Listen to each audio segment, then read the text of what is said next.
At ito na nga ang isa sa mga not so good news today. In-update ng Department of Home Affairs sa kanilang website ang tungkol sa pinopost nilang changes last year na ang maximum age eligibility requirement para makapag-apply ng graduate workstream and post-study workstream ay 35 years of age. Ayan na nga po, kung nakikita ninyo, changes to the temporary graduate visa program. Ang proposed date para mag-effect ito ay 1st of July 2024.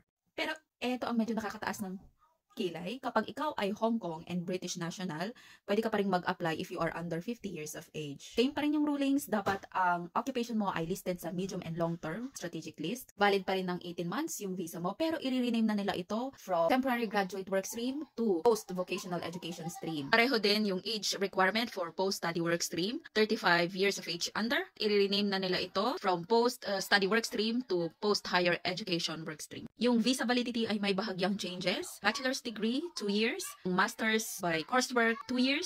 Ang master's research and doctoral degree ay up to 3 years. Dati ang doctoral or PhD ay nasa 5 years. Again, ang Hong Kong and British nationals can stay up to 5 years under this visa. Kung sa opinion ko lang ay medyo nakakalungkot ito sa mga existing ng mga estudyante na nandito at matatapos na itong July this year. Paano kung mag-exceed na yung kanilang age?